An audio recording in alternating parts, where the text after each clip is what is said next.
Voilà, donc bonjour, je suis Anne Frinet, je suis kiné en réanimation digestive au CHU de Bordeaux et je vais vous parler aujourd'hui du rôle du kinésithérapeute dans le succès de l'extubation à travers une revue de littérature. Donc je déclare aucun conflit d'intérêt.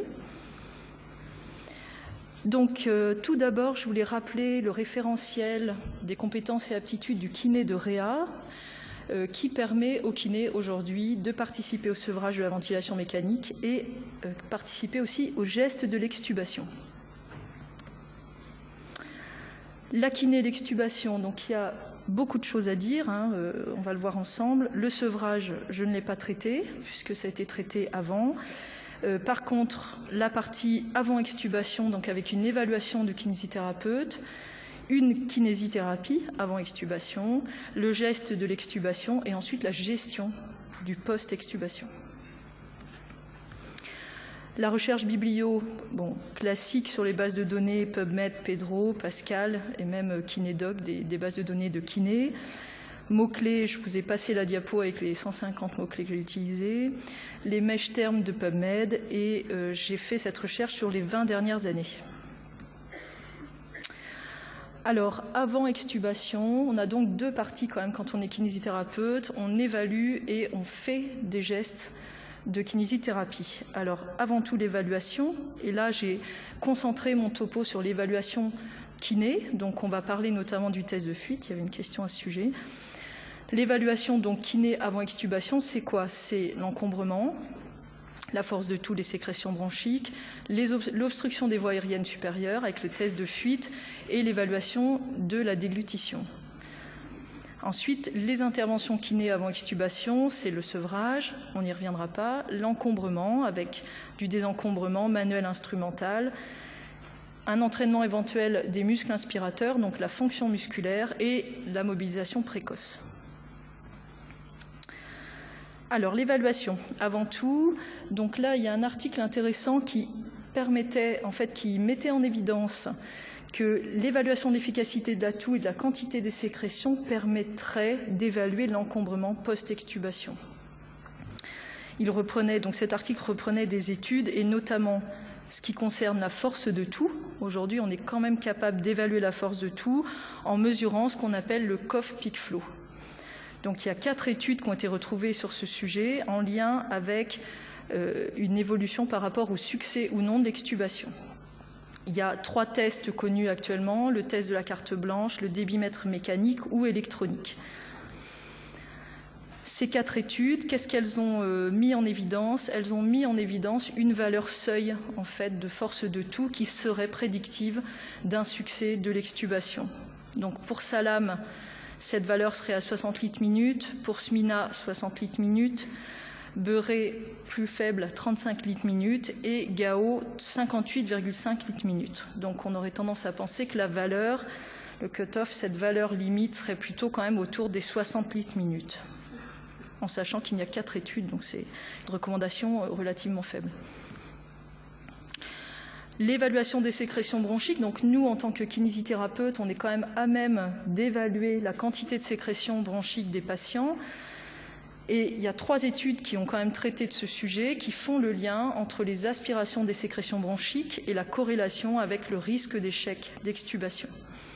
Donc si le kiné ou l'infirmière est obligé d'aspirer plus d'une fois, donc au-delà d'une fois entre 2 heures un patient, pour Camies, ça augmentait de façon significative le risque d'échec d'extubation. Pour Salam, c'était plus quantitatif, c'était au-delà de 2,5 millilitres par heure d'aspiration nécessaire pour le patient, majorait aussi le risque d'échec d'extubation. Pour Smina, lui, ne trouvait aucune corrélation entre la quantité de sécrétion aspirée et le risque d'échec d'extubation. L'obstruction des voies aériennes. Là encore, le kiné, et pas seulement le kiné, est capable d'évaluer donc on va dire le risque d'œdème laryngé post-extubation. Donc ce test, c'est le Cuff-Leak test, un test de fuite qui met en évidence la présence d'un œdème laryngé avant l'extubation, qui évalue en fait une fuite générée par le dégonflement du ballonnet. Les fuites sont inversement proportionnelles à l'obstruction et on fait une mesure normalement du volume de fuite entre le ballonnet gonflé et dégonflé, et ça, normalement, en ventilation assistée contrôlée. En 2011, Zoul et al. Ils ont réalisé une méta-analyse sur 16 études sur ce cuff-link test en lien avec les risques d'échec d'extubation. La méthodologie en fait de cette méta-analyse incluait tous les patients, tout venant. Les études étaient avec toute pathologie confondue et pour eux, ça mettait en évidence ce test les patients à risque. De la même façon, ils ont donné comme conclusion qu'on avait une réduction des œdèmes laryngés post-extubation chez ces patients à risque par en fait une prescription médicamenteuse qui précédait l'extubation, prescription de corticoïdes. Donc c'est vrai que cette méta-analyse, on reste assez, on redonnerait une recommandation plutôt moyenne puisqu'il y a quand même un recrutement de patients qui est très disparate. Entre un opéré de la thyroïde et un opéré du ventre, on n'a pas les mêmes risques quand même d'obstruction des voies aériennes.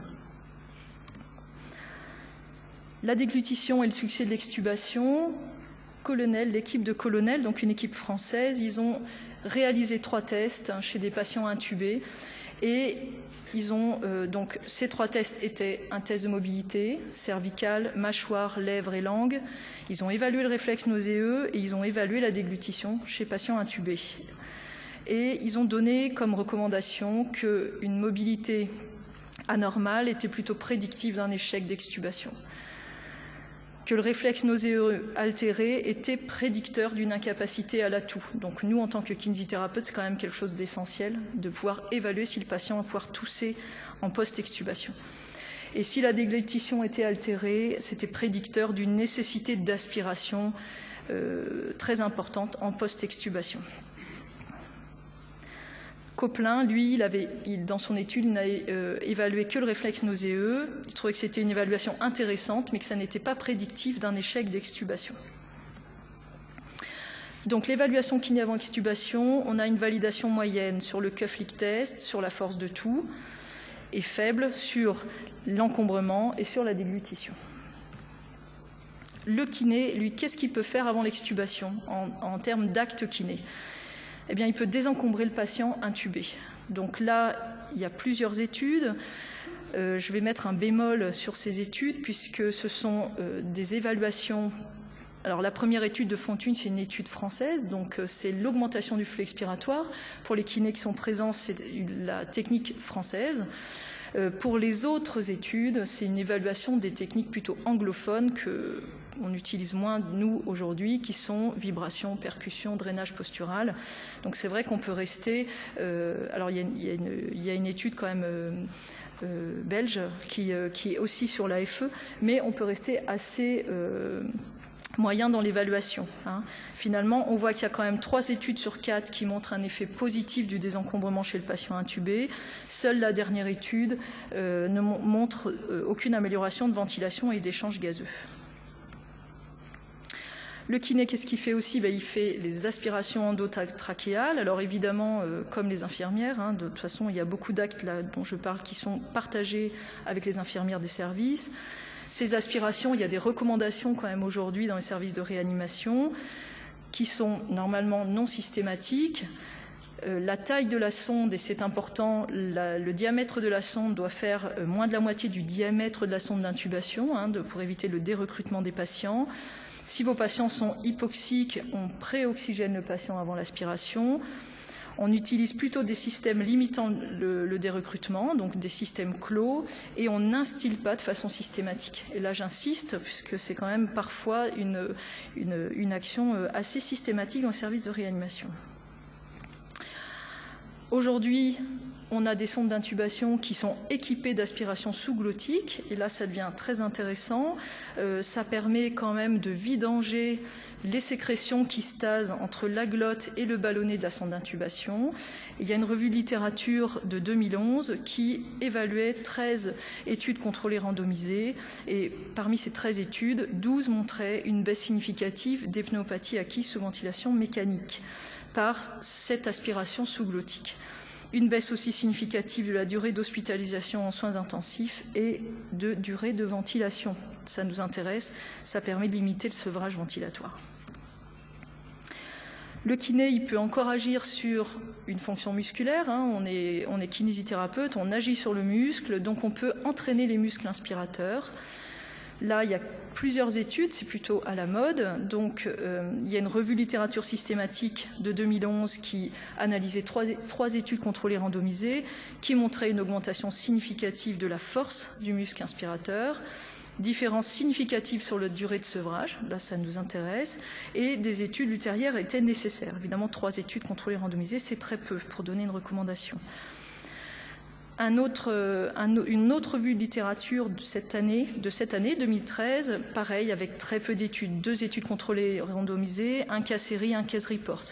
3 études sur 4 montraient une baisse de la durée du sevrage ventilatoire. Et en juin 2013, une nouvelle étude de Condessa, donc sur l'entraînement des muscles inspirateurs associés aux soins courants versus soins courants uniques. Et là, on avait une augmentation significative du volume courant des patients, de la force musculaire, mais pour Condessa, pas sur la durée de sevrage. Enfin, avant extubation, sur quoi peut encore jouer le kiné? Sur la mobilisation précoce. Et là, on va insister fortement, parce qu'en kinésithérapie, c'est aussi et avant tout notre rôle en réanimation, de mobiliser nos patients. Donc là, il y a une revue de littérature, il y en a 2, avec des études systématiques, une mobilisation précoce qui est recommandée, significative sur la durée d'hospitalisation aux soins intensifs, sur la fonction pulmonaire. Donc, il faut bouger nos patients de réanimation et intuber. Donc, les interventions kiné avant extubation, la validation forte sur la mobilisation précoce, sur l'aspi sous-glottique et moyenne sur les muscles inspirateurs et sous le désencombrement sous ventilation mécanique. L'extubation, alors plus rapidement, l'extubation, il faut insister sur un point, c'est que l'extubation se prépare. Se prépare, ça veut dire qu'on prépare le patient, on lui explique. Nous, en kiné, on fait un désencombrement, on libère les voies aériennes supérieures, on fait une aspiration endotrachéale, on fait une aspiration sous-glottique si l'aspiration sous-glottique existe sur notre sonde. Sinon, on fait une aspiration endotrachéale ballonnée dégonflée pour récupérer les sécrétions entre la glotte et le ballonnet. Là, j'insiste parce que ça permet d'éviter le surencombrement et l'inhalation des sécrétions qui sont souvent en stagnation entre la glotte et le ballonnet. La sonde nasogastrique en siphonnage, évidemment, position demi-assise, et on prépare l'oxygénothérapie, c'est-à-dire qu'on ne se fait pas ça quand le patient n'a plus sa sonde d'intubation. L'extubation, le geste, partagé évidemment, ballonnet dégonflé, extubation plutôt en début d'expiration. On évite l'aspiration en extubant. Ça, quand même, ça dérecrute les patients, ça générerait des atélectasies. Alors, je mettrai un petit bémol pour les patients qui ne sont pas forcément intubés depuis très longtemps et qui sont en surencombrement. Et c'est vrai que moi-même, parfois, ça m'arrive d'extuber en aspirant uniquement pour ce type de patient, pour essayer de récupérer le plus de sécrétions possible. Mais la recommandation, a priori, n'est pas celle-là. Récupération des sécrétions par aspiration buccale. Et évidemment, qu'est-ce qu'on surveille immédiatement après l'extubation? C'est l'œdème laryngé. Donc là, recours aux aérosols, de corticoïdes, voire d'adrénaline si l'œdème laryngé est très sévère. Le kiné après l'extubation. Alors, beaucoup de choses. L'oxygénation adéquate, oui. Bien choisir l'interface de l'oxygénation en fonction de ce qu'on a comme objectif pour le patient, c'est-à-dire la saturation, et après on a une réévaluation au niveau des gaz du sang, et on réévalue, et on peut être amené à remodifier l'interface et le nombre d'oxygène, voire la FiO2 si on est sur une oxygénation à haut débit. Justement, quelques études sur ce haut débit après extubation, notamment l'intérêt donc de cette oxygénation au débit après l'extubation, un effet significatif dans cette étude sur la dyspnée et sur la fréquence respiratoire. Une revue de littérature sur cette oxygénation à haut débit, avec plusieurs systèmes évalués. Il y aurait un bénéfice sur l'oxygénation, sur le rapport PaO2 sur FiO2, sur la saturation, un bénéfice sur le travail respiratoire, un confort pour le patient. Plusieurs études qui ramènent cette information, avec des études ultérieures nécessaires. Et une étude en 2011 qui évaluait Optiflow versus masque haute concentration chez des patients hypoxiques. Et là encore, on retrouve une meilleure tolérance du patient, une meilleure compliance à l'Optiflow. Moins de désaturation, par contre, pas de différence sur la nécessité de VNI, notamment sur la fréquence de la ventilation non invasive. Le kiné, évidemment, il va être là pour désencombrer le patient.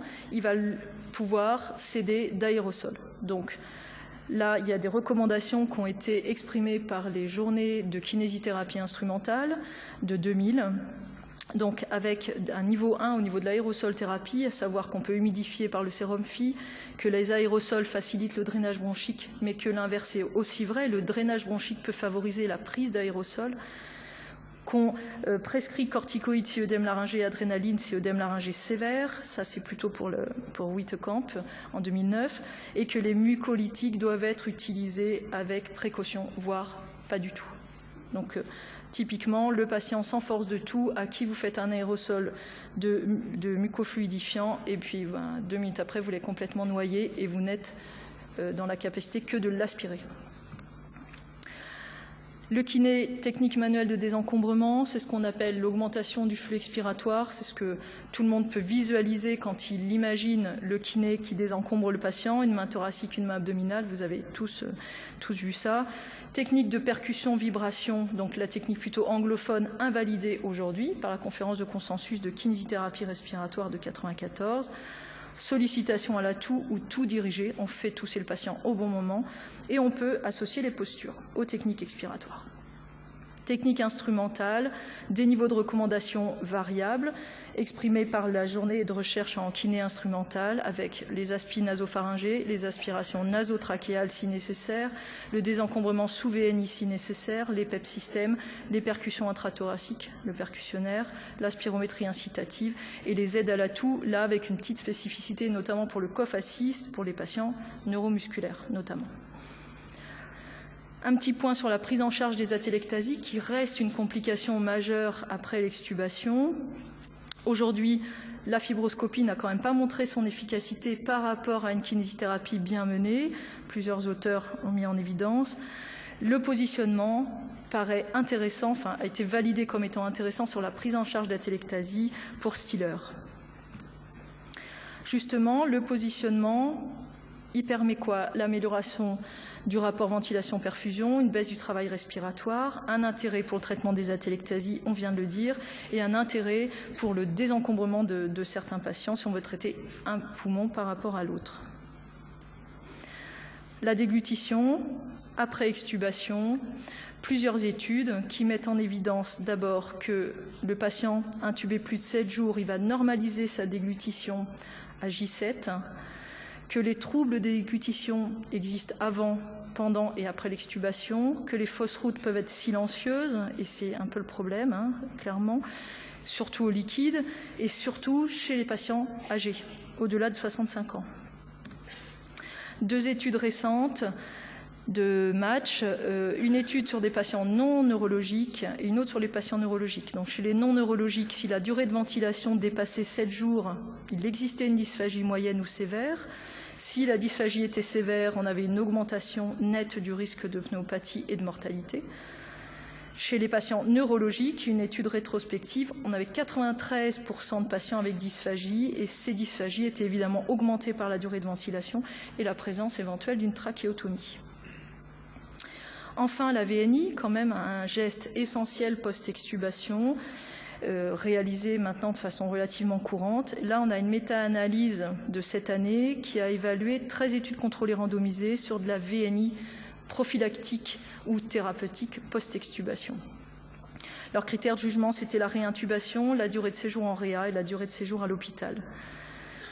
Qu'est-ce que montre leur méta-analyse? Que la VNI prophylactique permet de baisser le recours à la réintubation et sur la mortalité. que la VNI thérapeutique, elle permet de baisser la durée d'hospitalisation aux soins intensifs, mais qu'elle ne permettrait pas de limiter la réintubation par rapport à leur groupe contrôle. En conclusion, la kiné après extubation, validation forte plutôt sur l'évaluation et donc précaution des troubles de déglutition, la VNI aussi.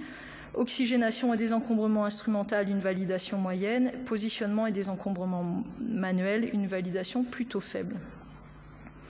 Conclusion générale, le kinésithérapeute, comme vous le voyez, peut agir sur les 3 niveaux de l'extubation, avant, pendant, après, à des niveaux différents.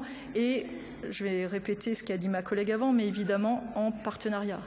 On ne peut pas travailler tout seul, on ne va pas faire tout seul une évaluation et de l'encombrement et de la force de tout et du cuff-link test. Tout se fait sur un travail d'équipe. Je vous remercie.